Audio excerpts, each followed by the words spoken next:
We're here this evening with Nico Ogbeide. For those of you who don't know Nico, tell us how you got into boxing, what made you want to take up the sport, where did it all begin for you? Started kickboxing at first because I wanted to start boxing when I was like 11. My mum wouldn't let me because it was too rough. But what got me into it, I don't know. I just wanted to do it, but I weren't allowed. So yeah, I started kickboxing when I was 11, 12. Because my mum thought that was like more of a self-defense thing, so she let me do that. But yeah. And how long after that did you get into boxing itself? Years after, so like 9 years after that. Because once I was in kickboxing, I just enjoyed that. Then I was tired of it, in and out, on and off. But yeah, just stayed with kickboxing, enjoyed that, and then my coach at the time, my kickboxing coach, started boxing classes, and that's the only reason that I switched to boxing. Just stayed with him. And during your training in boxing, what made you want to go and fight?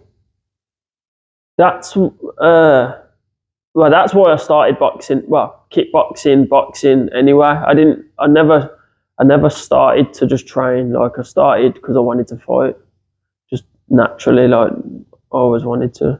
What inspired you to become a professional boxer? What made you go down that route? I think it's just anyone's goal that wants to fight. The natural thing is to want to end up doing it professionally. And if you stick at it, why not? Do you know what I mean? So yeah. How are you handling the pressures and expectations that come with being a professional athlete? Fine. It's not. I ain't really felt no pressure. The word professional is just like, to me, it's just another word added onto boxing, like professional boxing or boxing. It's just, to me, it's just, you're just fighting either way. So there ain't no added pressure. Because it's professional, I don't feel no different. And how do you balance your personal and professional life while training for your upcoming debut? By having like zero time to myself. So literally I just work, go straight from work to the gym, straight from the gym to work, like, or to coaching or whatever.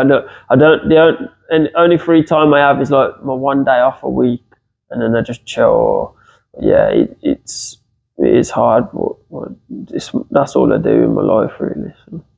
And how are you staying in shape to maintain your physical fitness? So I box on a Monday, Thursday, Sunday.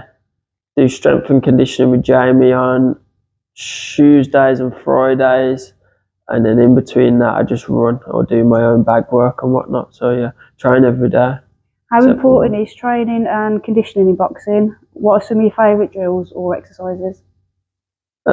Conditioning's important. I didn't used to do it when I first started fighting, and then when I come up against like tougher, stronger opponents, and then realised after, like, even speaking to them opponents, like, what do you do training wise? They'd tell me, and I thought that I need to start that strength and conditioning.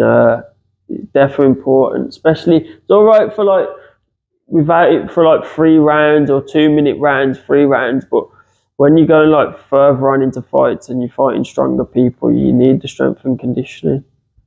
What about diet? What kind of diet and nutrition plan do you follow? How has it differed before you turned professional? Before I turned pro, I didn't really diet, to be honest. I'd clean up my eating a little bit 4 weeks, 5 weeks before my fight, but I never really had like a strict diet. Now I've gone pro. Jamie, my strength and conditioning coach, he does my diet for me. So he tells me what food. Well, it's all written down, what food to eat, how much of it you have to weigh it and whatnot. But yeah, it's like chicken, rice, broccoli, salmon, sweet potato, egg for breakfast, stuff like that. But yeah, it's all written down. Jamie sorted it. How have you prepared mentally for your upcoming fight? How are you feeling about your first ever professional fight? I ain't prepared mentally for it. I haven't done, like, I'm fine. I don't, like I say, I haven't looked at it any different to any of my other fights, and I've had I've had like 70 in total now. So it's just another fight mentally to me. Yeah, well, I'm looking forward to it. What role does your coach or trainer play in your boxing career in terms of getting you ready for your pro journey? My coach, Yeah. I've got a couple, so yeah, I've got a few. It's a sticky one because my original coach who was meant to be going pro with, I'm not with him no more. So this team I'm with now is new. So we're still just getting used to each other, really. But yeah, they do play an important role. You can't motivate yourself the same that your coaches can motivate you. What is the most valuable lesson you've learned from boxing? To stay consistent. You need, in order to reach anything, you need to stay consistent. So yeah, that most like when you, because I've tied with the sport on and off, then that's where the progression don't come. When I realise I've stayed consistent, then like you can reach your goals. But it's the same with anything in life, though, not just boxing. Consistency. Can you share any memorable stories or experiences from your time in the boxing world?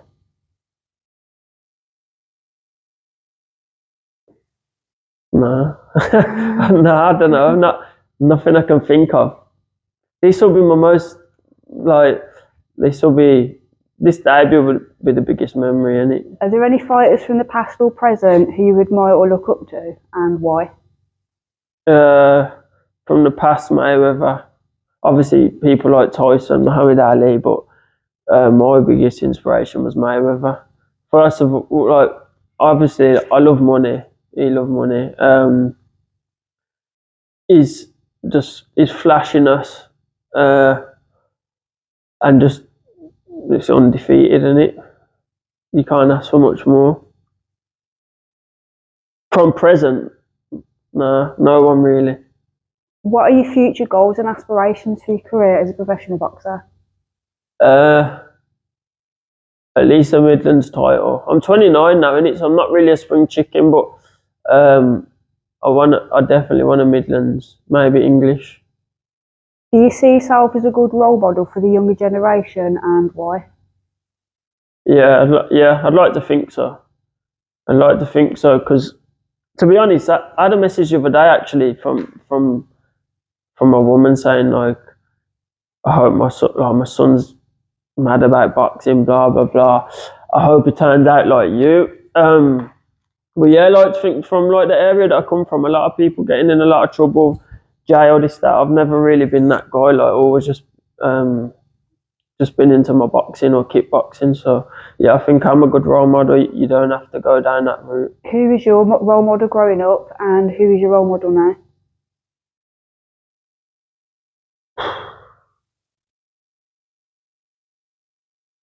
I don't think I had one. I don't think I had one or have one really. I just do my own thing. What advice would you give to someone who's just starting out in the sport of boxing? Like I said earlier, just stay consistent, which is something I never done at a younger age. So if I could go back to like when I was 12 there, I wouldn't have this like 6 months off, year off here and there. Just stay in the gym. Just stay in the gym all the time. That's it. Everything else will follow from that.